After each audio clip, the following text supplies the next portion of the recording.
Media को क्या चाहिए? मसाला। और वो वही दिखाता है जो बिकता है। जो आप और हम खरीदना चाहते हैं वो वही तो बेचेंगे। मैं तुम्हारे बाप का नौकर नहीं हूं। सिस्टम में जो लोग बैठे हैं वो भी एक नेक्सस की तरह काम कर रहे हैं, एक दूसरे का पूरा बचाव करते हैं।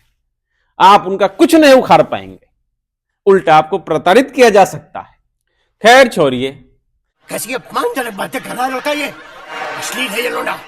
सरकार अब चिंतित है कि कैसे कंपनियां तो माल कूट रही है पर एम्प्लॉयज ठन ठन गोपाल हो रहे हैं। और चिंतित भी क्यों ना हो, जीडीपी के आंकड़े तो चीख पुकार रहे ही हैं। अकेले अकेले मजे नहीं लेने दूंगा, मुझे भी चाहिए। पर जनता को क्या चाहिए? जनता को चाहिए एंटरटेनमेंट, और वो लेकर आए हैं दिल्ली की राजनीति में अवध ओझा जी, वही रील वाले मार्ट साहब। वहीं डी गुकेश ने एक नया विश्व कीर्तिमान स्थापित किया है और बच्चों के लिए एक नई प्रेरणा दी। आग लगा दी, आग लगा दी, आग लगा दी, आग लगा। पिछले 4 साल से कोई काम नहीं कर पा रहे हैं, घर में कैदी की तरह रह रहे हैं।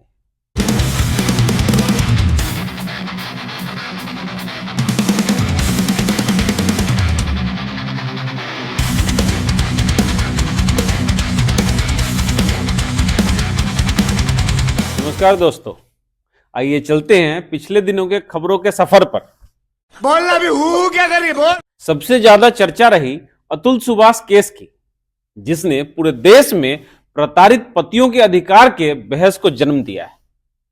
रात दिन मीडिया में तमाशा चल रहा है, कभी अतुल के ससुराल वालों के घर के बाहर तो कभी न्यूज रूम में चिखम चिल्लाई। अरे वाह, गुड आइडिया, बीवियों की जबान तो काट ही देनी चाहिए। मीडिया को क्या चाहिए? मसाला। और वो वही दिखाता है जो बिकता है। जो आप और हम खरीदना चाहते हैं वो वही तो बेचेंगे। देखिए कैसे इस केस के कई अन्य पहलुओं को दबा दिया गया। दोस्तों, इस केस में पीड़ित पतियों के अधिकार के अलावा भी कुछ महत्वपूर्ण पहलू थे, जैसे जुडिशियरी में व्याप्त भ्रष्टाचार की, झूठे केसेस की, जुडिशियरी का स्लो और इनसेंसिटिव रवैया, पुलिस और सिस्टम द्वारा कैसे किसी को झूठे केस में परेशान कर पैसे ऐंठे जाते हैं। अतुल ने अपने सुसाइड नोट के वीडियो में पहले नंबर पर जज साहिबा का नाम लिया था और ससुराल वालों पर केस दर्ज हो गया, जांच भी शुरू हो गई, जो होनी भी चाहिए थी। पर इस सिस्टम में जो लोग थे जिन पर आरोप लगे, उन पर कार्रवाई कब होगी? कोई सुध लेने वाला है क्या? जी नहीं, क्योंकि आप और हम सब, ये मीडिया सब सिस्टम में बैठे लोगों की चापलूसी कर रहे हैं, सिर्फ अपने फायदे के लिए। पड़ोसी मरे तो मरे, हमें क्या लेना देना है। ओ भाइयों, ये सेंटी बातें बनने। जज साहिबा और फेक केस दर्ज करने वाले पुलिस पर क्यों कोई कार्रवाई शुरू नहीं हुई? मीडिया में इस बात पर क्यों कोई चर्चा नहीं हुई? भारी मिस्टेक हो गया सर, एकदम बलंड। क्योंकि आप देखना नहीं चाहते। आपकी और हमारी मानसिकता इतनी सड़ चुकी है कि खुद के फायदे के लिए खुद से बाहर निकलना नहीं चाहते हैं। सिस्टम में जो लोग बैठे हैं वो भी एक नेक्सस की तरह काम कर रहे हैं, एक दूसरे का पूरा बचाव करते हैं। आप उनका कुछ नहीं उखाड़ पाएंगे, उल्टा आपको प्रताड़ित किया जा सकता है।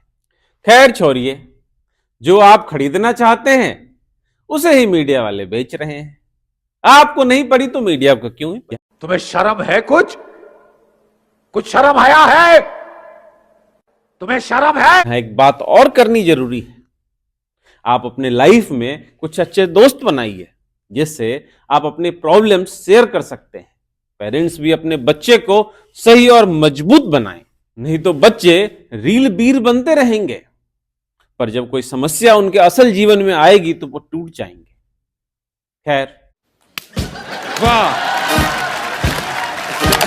अगली खबर में हथरस चलते हैं, जहां राहुल गांधी हथरस केस के पीड़िता के माता पिता से मिले।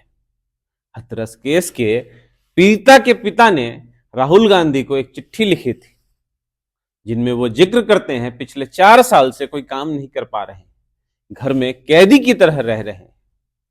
हथरस केस भी निर्भया केस से कोई कम नहीं था, पर पता नहीं क्यों लोग इस केस के बारे में कोई बात नहीं करना चाहते।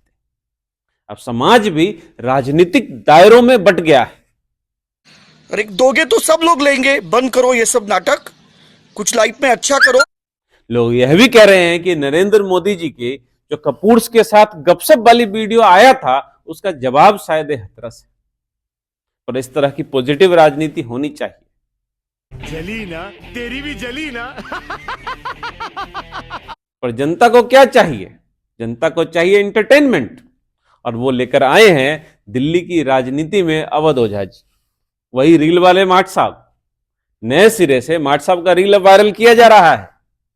बताते चलें कि दिल्ली के ठंड में चुनावी गर्मी ने आहट दे दी है और पार्टियों ने अपना कैंडिडेट लिस्ट जारी करना शुरू कर दिया है।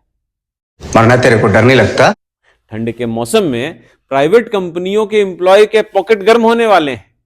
बता दें कि सरकार प्राइवेट कंपनियों पर नकेल कसने की तैयारी कर रही है। बात कुछ यूं है कि पिछले 4 वर्षों में प्राइवेट कंपनियों का प्रॉफिट 4 गुना बढ़ गया है, पर प्राइवेट कंपनियों ने अपने एम्प्लॉय को सिर्फ 4 से 5% की इंक्रीमेंट दी है। कई सेक्टर में तो 1 से 1.5% की इंक्रीमेंट है। सरकार अब चिंतित है कि कैसे कंपनियां तो माल कूट रही है, पर एम्प्लॉयज ठन ठन गोपाल हो रहे हैं। और चिंतित भी क्यों ना हो, जीडीपी के आंकड़े तो चीख पुकार रहे ही हैं। हम करते हैं प्रबंध, आप चिंता मत करिए। चीख पुकार से याद आया, पुष्पा 2 के भीड़ के भगदड़ में मरने वाली औरत की मौत के सिलसिले में पुलिस ने पुष्पा 2 के हीरो अल्लू अर्जुन को पूछताछ के लिए गिरफ्तार कर थाने ले गई है। लगता है पुलिस वालों को भी पुष्पा का टिकट नहीं मिल रहा था। बाकी जनता समझदार है। कोई तरीका है भीख मांगने का? दोस्तों, संसद से भी इस बार खूब चिखम चिल्लाई की वीडियो बाहर निकली। एक वीडियो में उपराष्ट्रपति जगदीप धनखड़ चीख चीख कर बोल रहे हैं, मैं किसान का बेटा हूं, डरूंगा नहीं। उसके जवाब में मल्लिकार्जुन खड़गे कह रहे हैं कि मैं भी एक मजदूर का बेटा हूं। दूसरे वीडियो में सिंधिया साहब और टीएमसी के एक नेता, दोनों में खूब तूतू में भी हो रही है। यह वीडियो भी खूब वायरल है। आप भी इंटरनेट पर जाके इसका लुत्फ उठा सकते हैं। पर संसद सत्र जो कि पूरी तरीके से धुल गया, उसका क्या? खैर, जनता को क्या ही पड़ी है। सरकार भी क्यों ही ध्यान दे, कौन ही देखने वाला है। को पैसा बर्बाद पहन। एक और खबर सुर्खियों में है और उसकी चर्चा होनी भी चाहिए। 18 वर्ष के डी गुकेश, जो चेस के नए वर्ल्ड चैंपियन बने हैं और सबसे युवा वर्ल्ड चैंपियन है। भारत के लिए यह कारनामा दूसरी बार करने वाले खिलाड़ी। आज जहां इंस्टा रील पर ज्यादातर बच्चे बूम बूम देख रहे हैं, वहीं डी गुकेश ने एक नया विश्व कीर्तिमान स्थापित किया है और बच्चों के लिए एक नई प्रेरणा दी। इंस्टा वाली प्रेरणा नहीं, खेल कूद और करियर वाली प्रेरणा। अरे बेटे, तुझे थकान नहीं लग रही क्या? धन्यवाद दोस्तों। आप इस वीडियो को लाइक करें, शेयर करें और चैनल को भी सब्सक्राइब करें। मैं उज्जवल कुमार और आप देख रहे थे थोड़ा भारत थोड़ा इंडिया। धन्यवाद। इन छोटे मोटे प्रोग्रामों से कितना कमा लेते हो?